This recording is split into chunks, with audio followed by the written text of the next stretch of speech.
Welcome to day 2 of Sessions with Sissa industry interviews.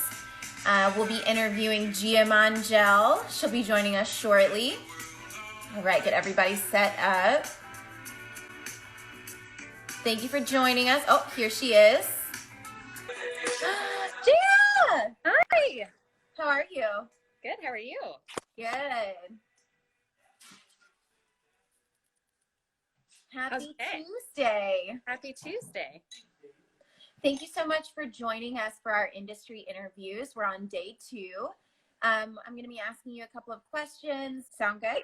Sounds good. Sounds perfect. Okay, awesome. Can you just tell us a little bit about who you are, where you live, and kind of the nuts and bolts of where your career path has taken you? Sure. So I grew up in Alpharetta, Georgia.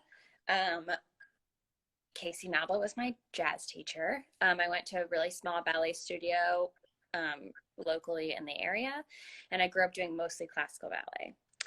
And then I moved to New York to go to school at Juilliard, and I was there for 4 years, mostly modern program. And then I decided to stay in New York after school to pursue musical theater.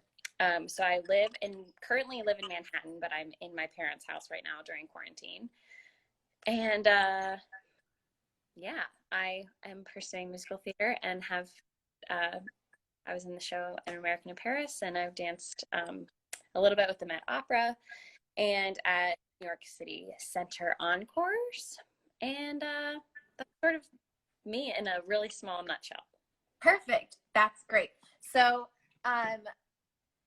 when you did American in Paris, did you begin like straight to Broadway, or were you part of the creation process when it was reset? So An American in Paris was a movie before they turned it into a Broadway show. And I had heard about the creation process. I was in my senior year at school, and they were doing workshops and things, because before a show goes to Broadway, they do all sorts of different readings and workshops and labs to kind of get all the pieces together before they do their first out-of-town tryout. So I had heard about the workshop and I wanted to audition, but my professors at the time said that if I auditioned and were to make it, that I would have to drop out of school and they wouldn't let me graduate, which since I've graduated is no longer the case, which is amazing. You can now go to Juilliard and be in a Broadway show at the same time. But so I decided that I wanted to graduate because I had already spent a long amount of time in school, and I thought that might as well get that piece of paper saying that I went to school. So I waited until May, and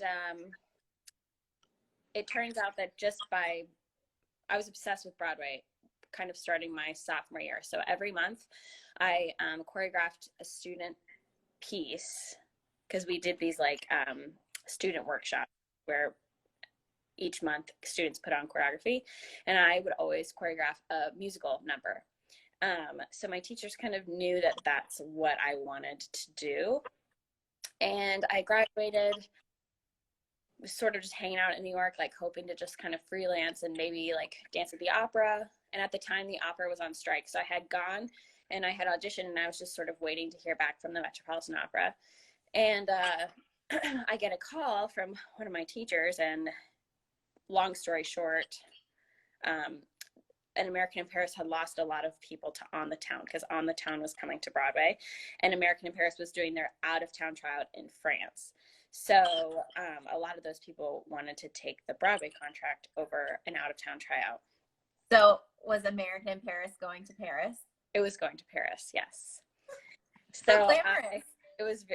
Yes, very glamorous. So I actually, through my teachers at school, through connections that I had made by going to school, I was able to get into that closed call, because my one teacher, Mr. Martinez, had run into Christopher Wheelan's husband at the gym, and he said, oh, we've lost some people. And Mr. Martinez said, oh, I know this girl. She's like dying to be an American in Paris. And he was like, oh, I'll just send her over. So I ended up going and auditioning, and I made it to the very end, and I booked it. So that is sort of how I did it. Booked your first job. Incredible. So yes. when you were going to that audition, was that the first kind of closed call you'd ever been to, or one It of was those the first situations? invited. Yeah, it was the first invited call that I had ever been to. I went to quite a few of the like, I did the whole thing where like you wake up at 4 a.m. and you go outside Pearl and you sign up on the door, and I would sit in the TikTok diner and with you sometimes. TikTok diner. Yeah, and so I had been doing that for probably like 2 or 3 months, and then this was sort of the very first time that I had it. Rachel Hoffman emailed me and was like, "We'd love for you to come in to be seen for American in Paris," and I was like, "Cool." And did you know that this was coming before you got the email, or you just got the email and you were like, oh, I'm going to this audition? I actually got the email, and then I got another email After that. Because there was a couple of us that went in from my class. So yeah. Amazing. Okay, awesome. So you just answered our first question, is how did you book your first job? Incredible. I love it. And that's so cool that you just continue to put it out in the universe. You were like, I love musical theater. This is what I want to do. I'm training in, modern technique, and, Juilliard is an incredibly reputable school with wonderful artists that come out of it. But you were so steadfast in what your goals were. I think that's incredible. Yeah, thanks. Yeah. So love theater. Yeah. Yeah. My second question for you is, what is something in your career that surprised you? This is a hard question. I was thinking about it this morning. I don't think anything really surprised me. I think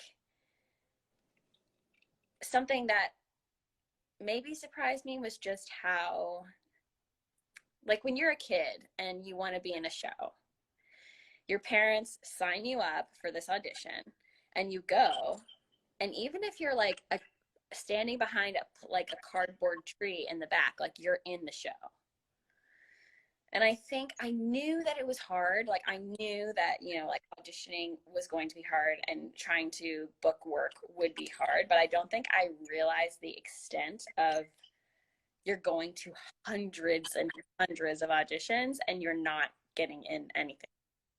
I think that was like a really like cold water to the face sort of wake up, like, oh wow, like, this is really, you have to really love it. Yeah. And I do really love it. And I knew it would be hard, but I don't think I realized how thick of skin that I would need to succeed. And over time, I think that skin has gotten thicker and thicker. And I think that's something that has been most surprising, is how hard it is. It's going to be hard, but you don't realize that it's going to be like, wow. Right. And I think it's so interesting because, like, you are so kind, and you're just like a good-hearted human. And, they have this, we know you're in Georgia right now, and we know that you grew up in the South, same as me. I grew up in the South. And it's like, when you leave, I don't know if you had the same experience, but like when you go to New York, people are like, oh, you are not going to survive. Like, you're too sweet. Like, how are you going to grow that thick skin? It's interesting because it is such a common thing, I think, Hi, Sophie. Oh, hi. Yeah, I think that's the most difficult thing. And I think Juilliard helped a lot with that thick skin.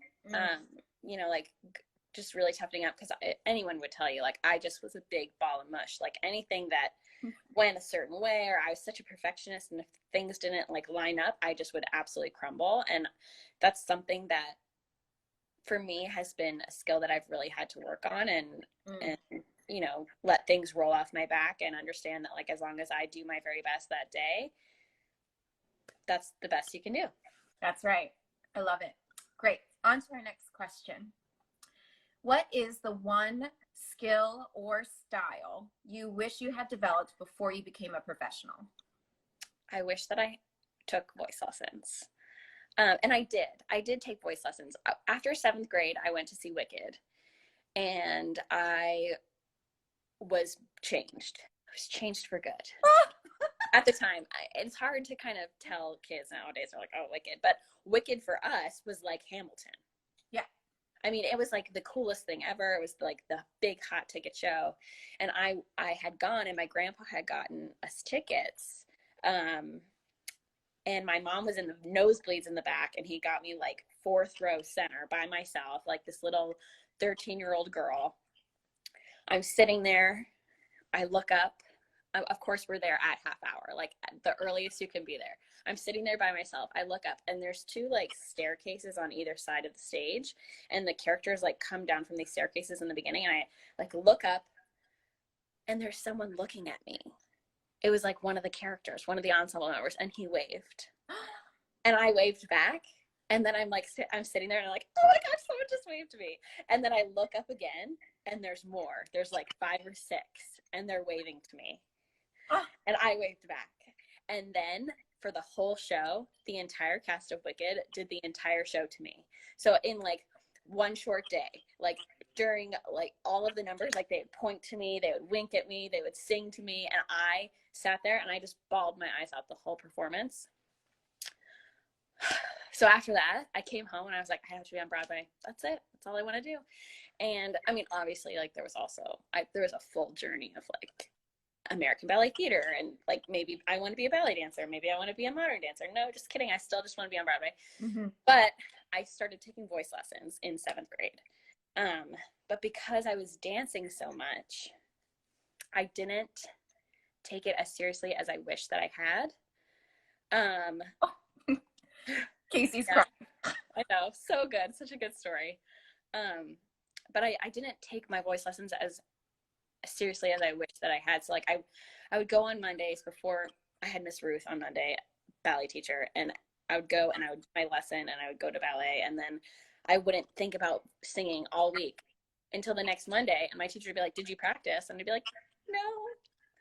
So then we would just end up sitting there and like chatting, which I love Nan. She's the best. And she did the best with me that she could, but I just didn't take it as seriously as I needed to. So that's like kind of one of my biggest regrets. Yeah, I hear you on that. It's interesting how many like dancers, like straight up, I'm a dancer, decide either during college or after college that they want to go to New York and do Broadway. And there's, 2 other skill sets that need to be infused with your dancing, singing, of course, and then acting. So I think that's wonderful to hear that this takes us to our next question, actually. I don't know if it would be the same thing or if there's something else that you'd like to talk about, but if you could go back in time and give advice to your 15-year-old self, what would you say and why? Well, I definitely would tell her to take voice lessons. I mean, I think that's kind of hard because it's, again, as I was thinking about this question earlier, it's like, I am me because of the path that I already took, and like, if I had gone back and said like, oh, maybe don't go to Juilliard, go to a musical theater school. Well, then I wouldn't be the dancer that I am today. And I wouldn't have the really thick skin that I have today. So I don't think I would necessarily do anything different, but I think I would just reinforce to my younger self to just follow your bliss and try your hard and not be such a people pleaser. Can you say that again? Don't be such a what? A people pleaser. I feel like you're speaking to me. Yeah. So I growing up, such a perfectionist, such a, I just wanted everyone to like me so much, and not necessarily like me like my friends. Like, I mean, like I wanted the people above me to think that I was great.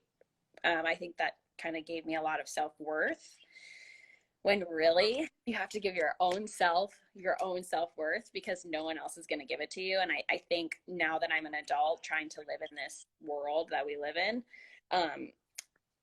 finding your own worth within yourself is really important. And I think it took me a really long time. Like I feel like I was in ballet for so long because I was so worried what my teacher would think or what my parents would think, when in reality, my parents at least would support me no matter what. So yeah. That's great. I love that. Okay. Another question. For your success, this is taken from a podcast called How I Built This. And it's a really great question. And I'd like to tailor it sort of to our profession, right? So in the performance world, for your success, what percent do you think is luck and what percent do you think is talent and skill? Okay, I love this question. So my dad is a professional golfer.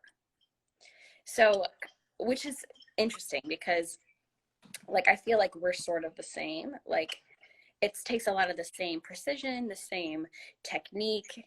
You have to focus, you have to be really calm under pressure, like tons of things that line up. Mm-hmm. So he always told me that luck is just when preparation meets opportunity. So there's no such thing as luck. And I have really felt that my whole life. So I think that kind of preparation, which is that second part of the question, the technique and the skill. Mm-hmm. You have to hone your technique and your skill. You have to prepare as much as you possibly can. That means like taking classes, taking voice lessons, having your resume completely together, having your photo perfectly how you want to be represented, having all your materials together, being prepared.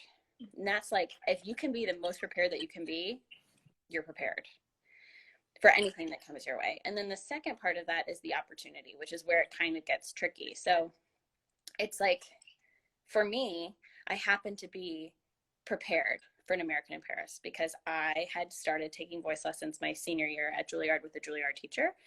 And then I started going to her and she sort of helped me pick my songs, like basic, my one song that I had, and formatting my resume and getting a colored headshot. Like it was just like I had my basic materials. And I had just, honed my dance skills. And my teachers happened to know someone. And it was like this perfect sandstorm of opportunity. Mm. But because I was prepared, I had the skills that was necessary to hone that, to take that opportunity. So, and I feel like anything that you get, like, that feeling, and I know you do, we've talked about this, that feeling when you're like, oh, I'm going to book this. Like, this is right for me. And you like feel, you have that like feeling and you're so zen. Yeah. Yeah. I think that's because you're prepared and the opportunity has been given to you. Mm-hmm. So I think it's 98% preparation, the talent and the skill. And it's like 2% opportunity. It's just like having that perfect sandstorm and for someone just saying like, hey, you want to come do this? And you being like, yeah. Yeah. That's incredible. I love that so much. And I'm so lucky I get to, like in this interview, right? Because like, I know you personally and we, both live in New York and we're both doing the hustle and like showing up to auditions and like just showing up is just like, I don't know, putting it out into the universe that you are ready and available and like you show up with a good attitude and you're prepared and like it's just such a testament to your drive and I don't know, your talent deserves to be seen and like to be shared because it is such a gift and all of the work that you've done to pay off in such a beautiful way that does affect other people, because I'm sure just like when you had that experience at Wicked when everyone in the show, like they decided to do the show to you and it changed your life, that I'm certain in the number of shows that you did at an American in Paris, like you changed some lives, whether you know it or not. Yeah, I think when you're in a show, like I think I just saw they might not be here anymore, but like Ryan Steele and Jeff. Like when there's like little kid in the front few rows, like it's so exciting. Oh, hi Ryan. It's so exciting to do the show to them. Like if there's like a little kid and they're really into it and they're sitting there, like 100%, you're gonna like look at them, or when you're bowing, you're gonna wave. And I always really liked that because that little kid was literally me, and very inspiring. You're inspiring. Oh, you're inspiring. Thanks. I'm so happy that you joined me today on our industry interviews sessions with CISA for the Commercial Dance Intensive. Would you like to talk just for a minute about what you do for CDI? Like, what's your role for our programming? Sure. So I am the on-location director for the Commercial Dance Intensive. Basically what that means is CDI, you can bring our program into your studio. Yeah, but it really creates intimate experiences with people who are, that you look up to. And Absolutely. And I think it kind of like you said, it breaks that boundary of like, oh, they're professional, they're like untouchable, like they're successful and I'm just a student. And it's like, no, we're real people too. And that is kind of why we're doing these interviews, so that it doesn't seem so unattainable, like you grew up in a southern town and you were dedicated, and then you moved to New York and you went to school, and then you were prepared, and then you made your dream happen. And there's help from people all along the way, teachers, mentors, people who invite you in, casting directors, and everything. But ultimately, like, you are the one that is showing up, and you are the one that is here to do the work. And you're just like a regular person, just like everybody else. I know, it's so important. And I think looking back on my life, if I didn't have teachers like Casey, if I didn't have like some of the Juilliard faculty that like really, probably in some of my darkest moments that I've ever had in my life, like, they help you, and it's nice to have people like that. And I think we all want to be people like that. Absolutely. Yeah, 100%. You're not. Yeah, that's so good. Thank you for joining us for industry interviews for the Commercial Dance Intensive. My name is Gia Mongell. Are you ready to work?